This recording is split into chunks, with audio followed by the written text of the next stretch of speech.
नमस्कार दोस्तों, मैं हूं पुलकित मोहन सिंगला। स्वागत है आपका हमारे चैनल में। दोस्तों, आज हम इस विषय में बात करेंगे कि क्यों जानवरों को फांसी देने वाला टोटका किया जाता है। दोस्तों, अपने आप में बहुत महत्वपूर्ण विषय होने वाला है, क्योंकि बहुत लोग इस तरीके के टोटके अपने यहाँ देखते हैं होते हुए, और कहीं ना कहीं ये बहुत ही खतरनाक टोटके होते हैं जो पूरे परिवार तक को ख़त्म कर सकते हैं। बहुत लोग टोटकों में जब किसी की बलि देना का विचार करते हैं किसी जानवर की, तो उसका तात्पर्य इसी बात से निकलता है कि जो भी उस घर में रहते हैं या जिन भी लोगों के यहाँ वो टोटका करा जाता है, उन लोगों को मारने के लिए किया जाता है। बेसिकली घर का सफाया करने के लिए, घर के किसी परिजन को मारने के लिए, या घर के सभी परिजनों को मारने तक के लिए टोटका किया जाता है। इसमें क्या किया जाता है, किसी न किसी जानवर को, या खासकर विशेषकर पक्षियों की फांसी दी जाती है। मैंने केस किया था जहाँ पे कौवे को फांसी दी गई और उसको बाकायदा जिस तरह फांसी देते हैं उस तरीके से लटकाया गया उनके जगह पे, और उसके बाद उनके घर के जने मरने शुरू हो गए। तो अपने आप में जो आपके दुश्मन हैं वो इस तरीके के टोटकों को भी अंजाम दे सकते हैं कि अगर आपके घर के बाहर पक्षी मरे हुए मिल रहे हैं, आपको कोई ना कोई जानवर मरे हुए मिल रहे हैं, और फ्रीक्वेंटली मिल रहे हैं, अमावस पे मिल रहे हैं, पूर्णिमा पे ऐसा हो रहा है, या कोई ऐसे स्पेशली कोई फेस्टिवल पे ऐसा हो रहा है, दिवाली की रात हो रहा है, होली पे हो रहा है, या अन्य किसी जन्म तिथि या मृत्यु तिथि पे हो रहा है, तो कहीं ना कहीं ये रेलेवेंस लेके जाता है उस किसी न किसी गंदे ब्लैक मैजिक की तरफ, जिसमें डेथ कॉज मोटिव हो सकता है आपके एनिमी का। लोग मुर्गी की भी बलि देते हैं, पक्षियों की भी बलि देते हैं, कौवे की भी बलि देते हैं। तो कहीं ना कहीं पूरे तंत्र मंत्र में जो एनिमल्स हैं बेचारे, वो सेक्रीफाइस किए जाते हैं दुष्टों द्वारा, पापियों द्वारा, एंड डिनोट करते हुए उस पर्टिकुलर इंसान को जिसकी बलि देनी है, जिसके डेथ कॉज करानी है। तो जानवर को माध्यम बनाया जाता है और स्पिरिट्स का यूज़ किया जाता है ऐसे टोटकों में। तो ऐसे टोटके जब हो जाते हैं तो किसी न किसी की डेथ कॉज ज़रूर हो जाती है अगर कोई प्रोटेक्शन ना की जाए। अक्सर लोग जानवर का घर में मर जाना, भारी जानवर का, पक्षी का मरे मिलना, ये इन सब को चीज़ों को नॉर्मल समझते हैं। और कभी कभी नॉर्मल भी होता है कि कोई पक्षी वैसे मर गया, बट स्पेशली आपके ही आंगन में कोई जानवर मर रहा है, कोई पक्षी मर रहा है, या इस तरीके से उसको लटकाया जा रहा है, वो लटका हुआ है कि जैसे किसी ने फांसी दी हो उसको, या कोई भी तरीके का तंत्र मंत्र का सामान उसके साथ है, उसकी बॉडी के साथ है, या एक ब्रूटल तरीके से वो मरा हुआ है, या उसके खून के छींटे हैं, तो कहीं ना कहीं ये जो इंडिकेशंस होते हैं ये ब्लैक मैजिक की तरफ डिनोट करते हैं, बताते हैं कि कोई ना कोई बहुत गंदी क्रिया हुई है, मारण क्रिया हुई है, जिससे घर के सदस्य मर जाएं। और इसी रेलेवेंस में घर के सदस्यों में चाहे बड़े बूढ़े हों, चाहे कोई घर का बच्चा हो, चाहे कोई भी हो, उनकी डेथ कॉज होती देखी गई है।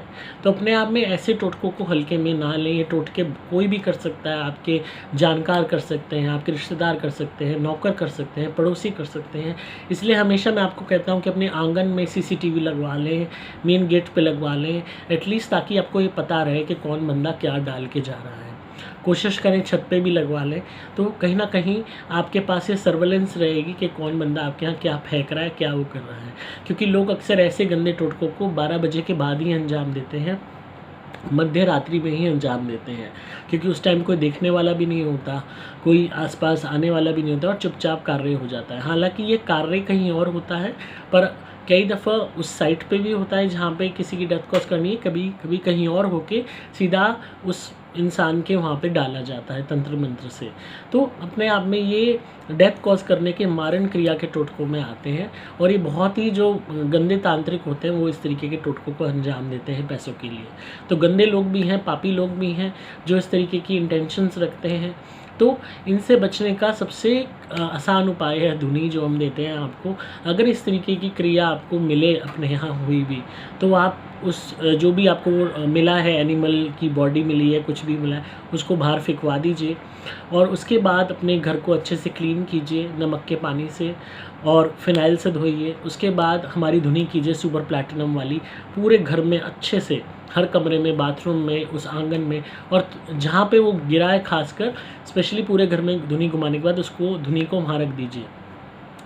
आप अपने आप देखेंगे कि जो संकट एकदम तेज़ी से आया है वो हटने लगेगा। क्योंकि होता क्या है कि ऐसे टोटकों के तुरंत बाद कोई ना कोई या तो बीमार पड़ जाता है बहुत तेज़ी से, और फिर उसके बाद वो एक बार ही बीमार पड़ता है तो रिकवर होता ही नहीं है।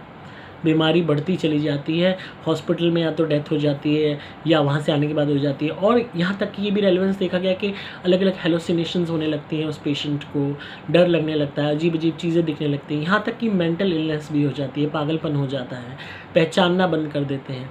तो सीरीज़ ऑफ इवेंट्स होते हैं। एक बारी मेडिकल इशू क्रिएट होता है तो घर वाले सोचते हैं कि शायद मेडिकल प्रॉब्लम ही होगी, और वो इंसिडेंट जो द वेरी इंसिडेंट जो ब्लैक मैजिक का था, उसके कुछ दिनों बाद, हफ्ते भर बाद जैसे ये शुरू हुई मेडिकल प्रॉब्लम, तो लोगों का ध्यान उस तरफ नहीं जाता, क्योंकि शुरुआत में पैरानॉर्मल एंगल इग्नोर कर दिया जाता है, ब्लैक मैजिक इग्नोर कर दिया जाता है, उसको एक नॉर्मल इवेंट माना जाता है, और जो किसी के शरीर पे पैरानॉर्मल एंटिटी वार कर रही है उस एंगल को भी इग्नोर कर दिया जाता है, क्योंकि मेडिकल प्रॉब्लम को ही तवज्जो दी जाती है उस वक्त। तो मेडिकल इशू हुआ, बंदा हॉस्पिटल पहुंच गया, उसके बाद बंदा वापस आया ही नहीं।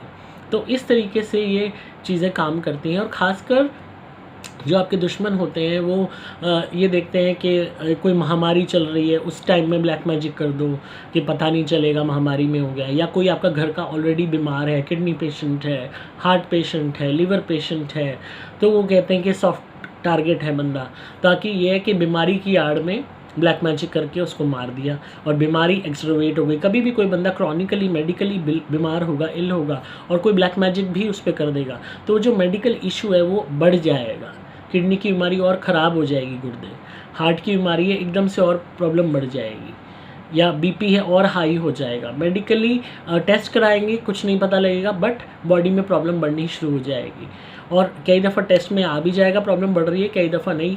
और मेन चीज़ होगी कि बीमारी इतनी बढ़ जाएगी कि उसके रिकवर होने के चांसेस ख़त्म होते दिखाई देंगे, कि भाई अब कोई होप नहीं है, और लंबा इलाज चलेगा, या हो सकता है कुछ टाइम में ही बंदा निपट ले। तो इस तरीके से भी लोग खेल खेलते हैं कि कोई भी बंदा घर का बड़ा बूढ़ा है, कोई घर की लेडी है, तो वो बीमार रहती है, तो चलो भाई इस पर टोटका कर दो, तो कि बीमारी की आड़ में डेथ हो गई, हुई डेथ वैसे टोटके से है, वो उस बीमारी से और आगे लंबा जी सकती थी, पर डेथ कॉज पहले ही करा दी गई। तो इस तरीके के टोटकों को कभी भी हल्के में ना ले, खासकर एनिमल डेड बॉडी अगर मिलती है, या कोई भी जानवर की हड्डियां मिल रही हैं, खून के छींटे मिल रहे हैं, कोई भी सेक्रीफाइस किसी कैट का, डॉग का, कोई भी तरीके की पक्षी की बॉडी मिल रही है, कोई भी पक्षी मरा हुआ मिल रहा है, गर्दन मरोड़ा हुआ मिल रहा है, या उसको इस तरह लटका रखा जैसे फांसी लगी हुई हो उसे, इस तरीके के जो इवेंट्स होते हैं ये कहीं ना कहीं दर्शाते हैं कि मारण क्रिया आपके ऊपर हो चुकी है। तो हमेशा ऐसे में सतर्क हो जाएं, तुरंत अपने घर के मेंबर्स का ध्यान रखें, अच्छे से घर में धुनी करें, हमारी नारियल के उतारे करें, क्रिया वाले जो हम देते हैं हर एक के ऊपर से, ताकि संकट हट सके। और हमेशा इस बात को याद करें कि क्या किसी से कोई झगड़ा था, क्या किसी से कोई जो है आना बानी हुई, कोई तू मैं हुई थी, कोई रीसेंट हुई थी, या कोई पुराना प्रॉपर्टी का विवाद चल रहा है, या कोई अन्य विवाद चल रहा है। तो इस तरीके के दुश्मन भी आपके हो सकते हैं जो चुपचाप ऐसे काम कर रहे हों, क्योंकि लोग इतने गंदे हैं आज के टाइम में, तंत्र मंत्र का सहारा लेते हैं नुकसान पहुंचाने के लिए, ताकि पकड़े भी ना जाएं और सामने वाले को रास्ते से भी हटा दिया।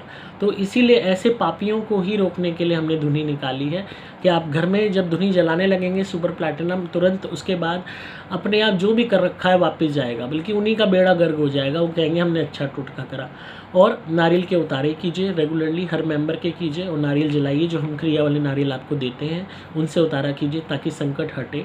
और जब भी आप हमारे क्रिया वाले नारियलों से उतारा करते हैं तो स्मरण कर लीजिए उस दुश्मन का चेहरा अपने सामने जिसने आपको नुकसान पहुंचाया है। अपने आप उसकी करीबी हर तरीके की क्रिया, नज़र, हाय, टोटका सब हट जाएगा, और वो दुश्मन अपने आप ही बर्बाद हो जाएगा, अपने आप ही आपसे दूर रहेगा। जब भी आपका बुरा चाहेगा अपने आप ही उसको एक वो हो जाएगा, डेटरेंट हो जाएगा कि मैं इनका बुरा करूँगा तो मेरा बुरा हो जाएगा। आपकी एक शील्ड बननी शुरू हो जाएगी, डिफेंस बनना शुरू हो जाएगा। और बाकी आप हमारा अभिमंत्रित कवच सबको पहनाइए, या एक एक करके मंगाइए ताकि प्रोटेक्शन हो सके। और सतर्क रहिए, ब्लाइंड मत होके चलिए, सतर्क रहिए। जितना अलर्ट रहेंगे, जितना इन चीज़ों को ध्यान देंगे, इन चीज़ों पे, उतना बचाव होगा। दोस्तों, ये पूरी दुनिया सिर्फ भौतिक रूप में नहीं चलती, सुपर नेचुरल, पैरानॉर्मल चीज़ें, सब चीज़ें होती हैं।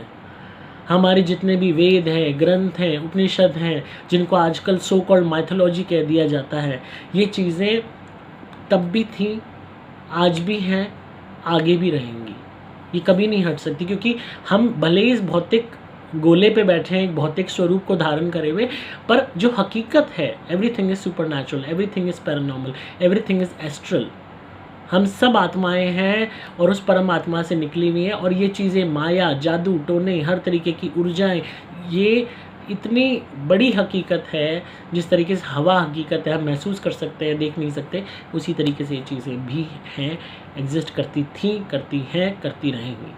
जो नहीं मानते चुपचाप शिकार होकर इस दुनिया से चले जाते हैं। जब भूत बनते हैं तब पता लगता है कि हाँ ये चीज़ें होती हैं जो हम नहीं मानते थे। जो मान लेते हैं वो जीते जी अपना बचाव कर लेते हैं। तो अगर आप इस तरीके की प्रॉब्लम से ग्रसित हैं तो आप हमारी धुनी ज़रूर मंगाइए, सुपर प्लैटिनम घर में जलानी शुरू कीजिए, अपने आप आपका बचाव होगा। हमारे क्रिया वाले नारियल मंगवा के उनसे उतारा कीजिए अपना, अगर संकट बहुत ज़्यादा है, और उतारा करके नारियल जलाइए और उस दुश्मन का चेहरा स्मरण कर लीजिए उस वक्त, तो जो भी उसने कर रखा है वो हटना शुरू हो जाएगा। और हमारा अभिमंत्रित कवच पहनिए अपनी रक्षा के लिए। कवच नहीं अफोर्ड कर सकते तो लॉकेट मंगवा लीजिए, उससे भी बचाव होगा, पर मेरी प्रेफरेंस रहेगी कि आप कवच ही पहनिए, बहुत बचाव होगा। आपको सिंपली मोबाइल नंबर 8130331007 पे व्हाट्सएप मैसेज करना होगा, या आप कॉल भी कर सकते हैं। पर दोस्तों आई प्रेफर आप मैसेज कर दिया कीजिए व्हाट्सएप मैसेज, तो आपको अपने आप कॉल बैक आ जाएगा, या व्हाट्सएप के थ्रू इंटरेक्शन में टीम आपको बता देगी। तो अगेन आपको नंबर्स डिस्क्रिप्शन में मिल जाएंगे, वीडियोस के बिल्कुल नीचे।